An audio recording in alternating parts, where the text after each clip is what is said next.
Hello दोस्तों, स्वागत है आपके अपने चैनल अनिल कुमार लेक्चर में। फ्रेंड्स, आज की हम इस वीडियो में देखेंगे अचर गुणांक वाले रैखिक समीकरण।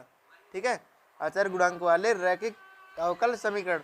तो इसका एक मोटिवेशनल फैक्ट देख लेते हैं। देखिए, जो बाहर की सुनता है वही डर जाता है। जो बाहर की सुनता है वही डर जाता है, जो अंदर की सुनता है वह सवर जाता है। तो चलिए फ्रेंड्स, इसी के साथ अपन बढ़ते हैं नेक्स्ट टॉपिक की ओर अपने।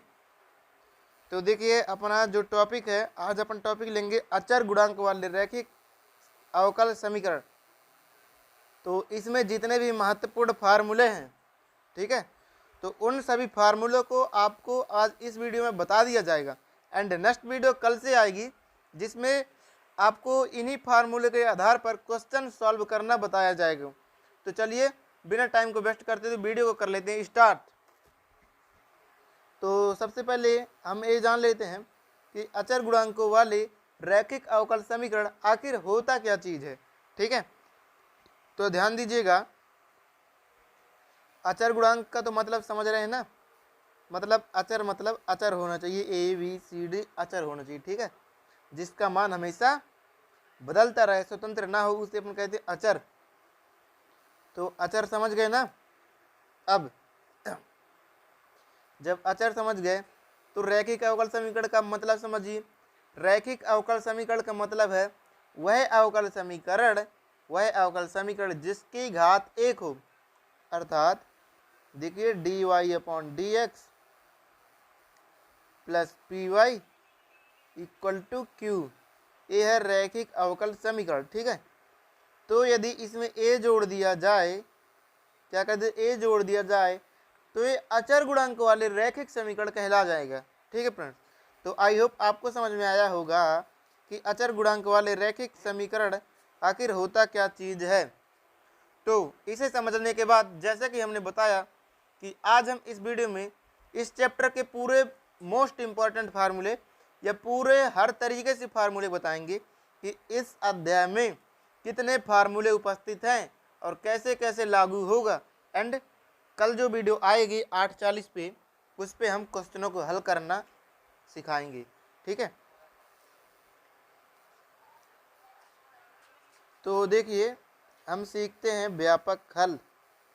किसी भी अचर गुणांक वाले रैखिक समीकरण का व्यापक हल कैसे ज्ञात करें। ठीक है, ध्यान दीजिए कि व्यापक हल ज्ञात करने की मेथड बता रहे हैं। इसका फार्मूला होता है y इक्वल टू, फार्मूले को केवल आप नोट करते जाइएगा, C1 e की power m1x plus C2 e की पावर m2x प्लस ऐसे डैश डैश डैश करते Cn e की पावर mnx। ठीक है, यहाँ पर n क्या है, यहाँ पर जो m है, ध्यान दीजिए, यहाँ पर केवल अपने को m की वैल्यू प्राप्त करना है और मान रखना है और डायरेक्टली अपना आंसर आ जाएगा। तो यहाँ पर समझ लीजिए m क्या है, यहाँ पर m उस अचर गुणांक वाले अवकल समीकरण की मूल है। क्या है, मूल है। ठीक है, तो ये कहे के लिए है जब मूल अलग अलग हो तब के लिए, मतलब m की वैल्यू और m2 की वैल्यू दोनों की अलग अलग होनी चाहिए। मतलब जब अलग अलग वैल्यू हो तब ए वाला फार्मूला रखेंगे। ठीक है, एंड नेक्स्ट देखिए, यदि मूल बराबर हो तब क्या करेंगे। इसमें तो m की जो वैल्यू है अलग अलग होगी। ठीक है, और यदि मूल क्या होती है, दो मूल इक्वल होते, मतलब m1 इक्वल m2 है, तब क्या फार्मूला लगेगा।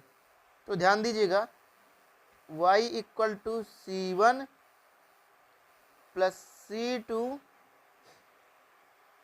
x, ध्यान दीजिएगा अच्छे से, e की पावर m1x, फिर ये तो C1 C2 हो गया, मतलब m2 तक हो गया है। ठीक है, C1 C2 m1 m2। ठीक है, इसके बाद आएगा C3 e की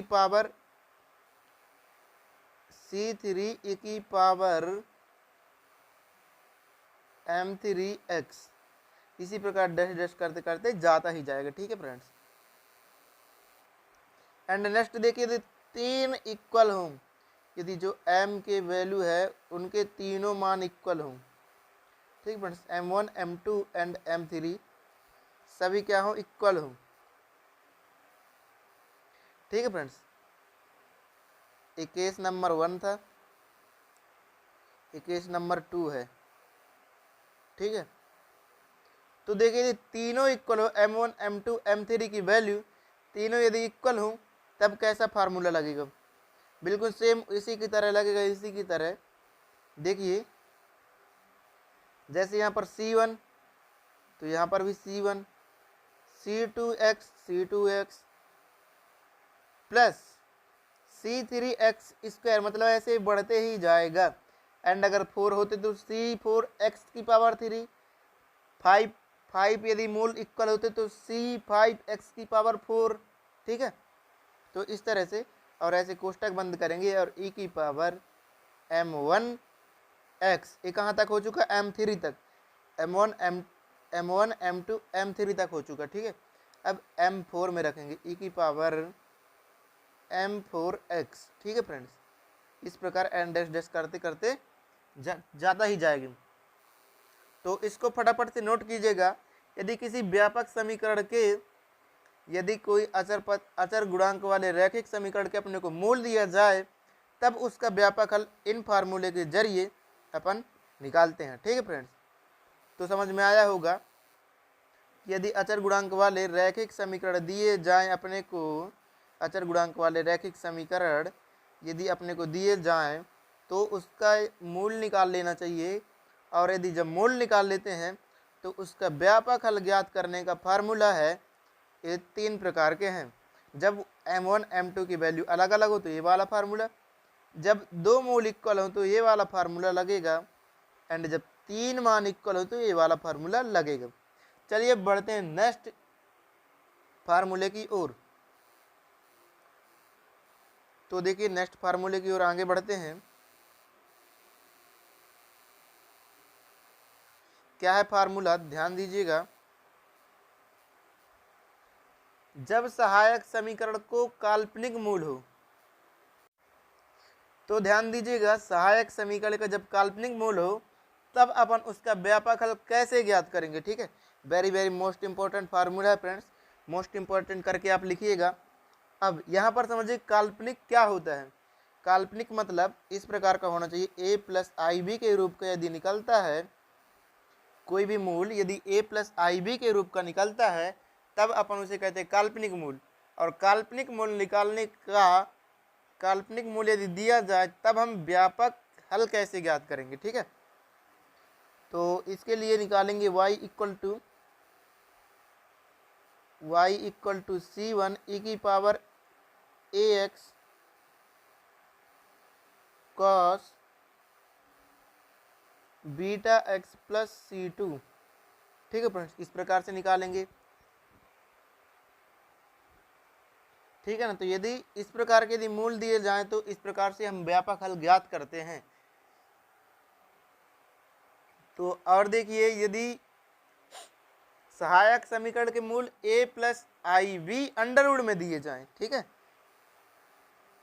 a प्लस या माइनस अंडर रूट b दिया जाए, ठीक है, अंडर रूट में b दे दिया जाए मूल, सहायक समीकरण के मूल इस प्रकार दे दिया जाए तब अपने को फार्मूला लगेगा, वो कौन सा लगेगा, अपना फार्मूला लगेगा e की C1 लगेगा, C1 e की पावर अल्फा x cos है और under root bx plus C2, under root bx plus C2 बिल्कुल सेम रहेगा, लेकिन यहाँ पर हाइपरबोलिक त्रिकोणमिति फंक्शन लगेगा, ठीक है फ्रेंड्स। या इसी को एक तरीके से और निकाल सकते हैं, C1 e की पावर अल्फा x, यहाँ पर साइन है, साइन का अल्फाबेटिक फंक्शन ले लेंगे, त्रिकोणमिति function, and under root bx plus C2। तो इन दोनों में से कोई से भी फार्मूला लगा दीजिएगा, आप निकाल सकते हैं जब काल्पनिक हो तो, ठीक है। तो यहाँ से ध्यान दीजिएगा, हमने बताया कि जब सहायक समीकरण का काल्पनिक मूल हो तब अपन व्यापक हल कैसे ज्ञात करते हैं। तो समझिए काल्पनिक मूल क्या होता है। तो काल्पनिक मूल कुछ इस प्रकार का होगा, तब अपन व्यापक हल इस फार्मूले के जरिए ज्ञात करेंगे। ठीक है फ्रेंड्स। एंड यदि जब अपना मूल a plus under root B हो, ठीक है, a plus under root B के फॉर्म का हो, तब अपन इन दोनों फार्मूले में से कोई एक फार्मूला लगा करके अपन समीकरण का व्यापक हल ज्ञात कर सकते हैं। ठीक है, तो यहाँ तक तो हुआ व्यापक हल ज्ञात करने के फार्मूले। और व्यापक हल को अपन शॉर्टकट फॉर्म में CF भी कहते हैं, ये भी ध्यान रखिए। क्या कहते हैं? CF। ठीक है, CF मतलब पूरक हल। तो आई होप फ्रेंड्स आपको यहाँ तक समझ में आया होगा। यहाँ से अपना व्यापक हल खत्म होता है एंड नेक्स्ट अपना स्टार्ट होता है विशेष समाकलन। ठीक है, तो चलिए विशेष समाकलन या विशेष हल को समझाना स्टार्ट कर देते हैं। तो ध्यान दीजिएगा, विशेष समाकलन।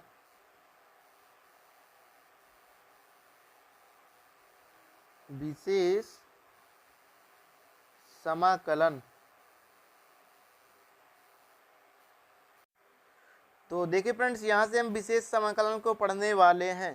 ठीक है, तो विशेष समाकलन को पढ़ने से पहले अपना एक मोटिवेशनल पॉइंट हो जाए कि लक्ष्य एक होता है, लक्ष्य एक होता है और रास्ते अनेक।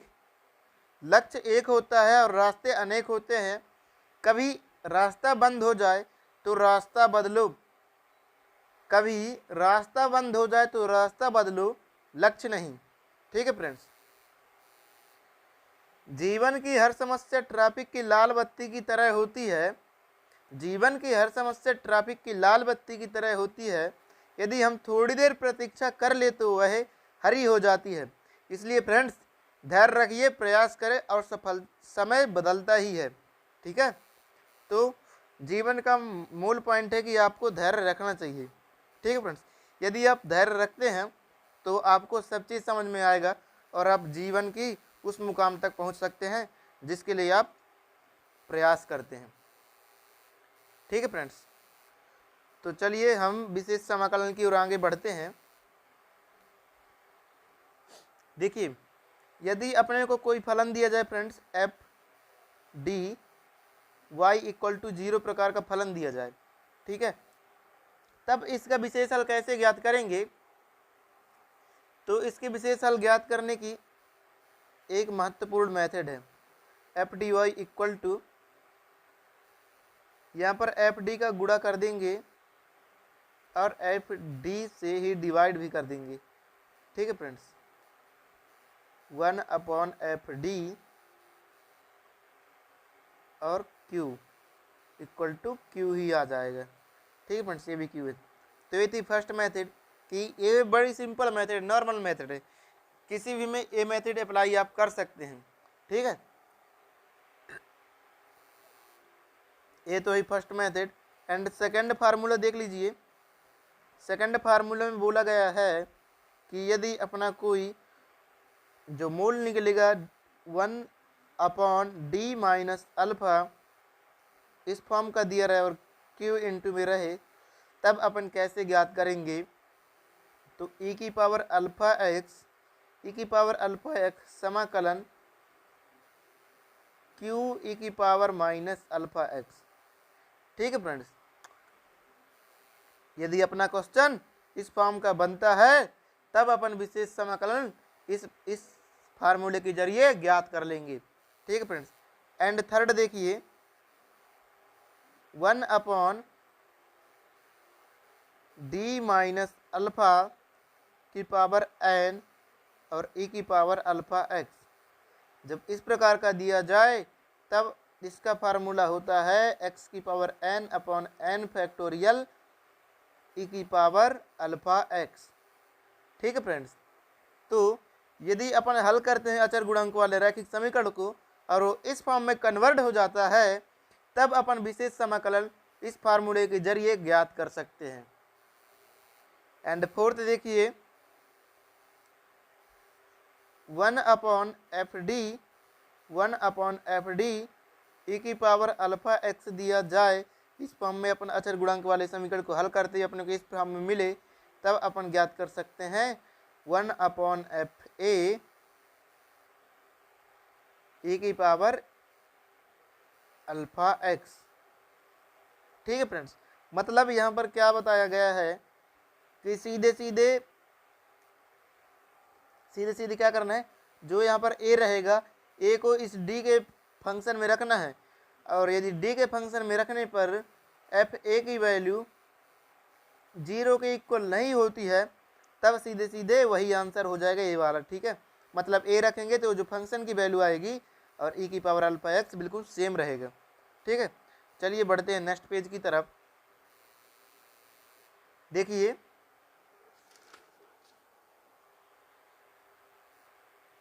यदि q इक्वल टू अपने को दिया जाए साइन अल्फा एक्स, या q इक्वल टू ही दिया जाए कॉस अल्फा एक्स ही दिया जाए। ठीक है फ्रेंड्स, और इसमें f माइनस ए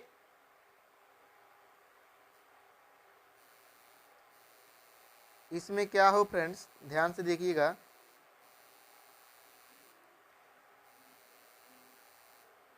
इसमें क्या हो, f minus A square does not equal to 0 हो, डज नॉट इक्वल टू 0 हो, तब अपन इसका विशेषण कैसे ज्ञात करेंगे। ठीक है, तो देखिए इसके लिए फार्मूला है, यदि अपन अचर गुणांक वाले समीकरण को हल करते करते इस फॉर्म में कन्वर्ट कर लेते हैं, ठीक है, साइन ए एक्स या अल्फा एक्स इस फॉर्म में कन्वर्ट कर लेते हैं, तब अपना इसका जो विशेष समाकलन आएगा इस फॉर्म में आएगा। ठीक है फ्रेंड्स, एंड देखिए सेकंड फार्मूला, इसे मान लीजिए थर्ड नंबर में चल रहे हैं। ठीक है, एंड यदि अपने को दिया जाए, और इसे मान लीजिए ए नंबर, और ए अपना हो रहा है बी नंबर। ठीक है friends, 1/d square plus A square sine alpha X दिया जाए।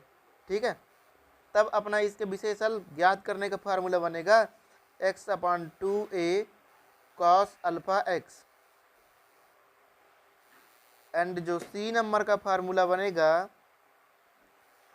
1/d square plus A square, यहीं पर यदि कॉस अल्फा एक्स दे दिया जाए, तब अपना जो विशेषण ज्ञात करने का फार्मूला रहेगा x/2a साइन अल्फा एक्स। ठीक है, तो चलिए अपन बढ़ते हैं नेक्स्ट फार्मूले की ओर, इसका भी स्क्रीनशॉट लेके आप रख लीजिएगा। ठीक है, देखिए हम आ चुके हैं नेक्स्ट पेज में, और यहाँ पर अपन करते हैं चौथे नंबर का फार्मूला। मान लीजिए अपने को दिया जाए q इक्वल टू एक्स की पावर m दिया जाए। ठीक है, जिसमें अपने को इसका ये नंबर लेते हैं, यदि 1/fd और e की पावर अल्फा एक्स इंटू भी दिया जाए, इस फॉर्म का दिया जाए, अवकल समीकरण को हल करते करते अपने को इस फॉर्म में मिले, तब इसका विशेष समाकलन ज्ञात करने का जो फार्मूला है यही है, e की power alpha X 1/d plus A F D plus A और भी। ठीक है, एंड बी नंबर का देख लीजिए 1/fd, यहाँ पर दिया जाए एक्स भी, तो ये हो जाएगा एक्स 1/fd भी प्लस d/d और d। ठीक है, और 1/fd भी। तो ये थे फ्रेंड्स अचर गुणांक वाले रैखिक समीकरणों को हल करने के लिए विशेष समाकलन ज्ञात करने का फार्मूला और व्यापक हल ज्ञात करने का फार्मूला।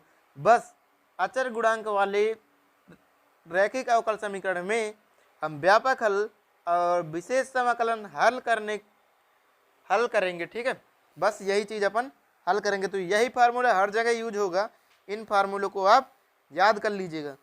चलिए एक और देखते हैं मोटिवेशनल पॉइंट, और उसके साथ वीडियो को करते हैं ख़त्म। तो देखिए क्या है आज का मोटिवेशनल पॉइंट। जब तक आपका सामना आपके सबसे बड़ी कमजोरी से नहीं हो जाता, जब तक आपका सामना आपके सबसे बड़ी कमजोरी से नहीं हो जाता, तब तक आपको आपकी सबसे बड़ी ताकत के बारे में पता भी नहीं चल पाता। ठीक है फ्रेंड्स, तो गाइज आपको यदि वीडियो पसंद आई होगी तो वीडियो को लाइक कीजिएगा और चैनल को सब्सक्राइब कीजिएगा, जिससे इसी प्रकार की हेल्पफुल वीडियो आपको टाइम टू टाइम मिलती रहे। और ध्यान रहे, कल सुबह 8:40 बजे अचर गुणांक वाले रैखिक समीकरण चैप्टर स्टार्ट होने वाला है, तो उसमें ज़्यादा से ज़्यादा लोग जुड़िए, लाइव चलेगा एकदम। ठीक है फ्रेंड्स, तो thanks for watching my video friends, thank you.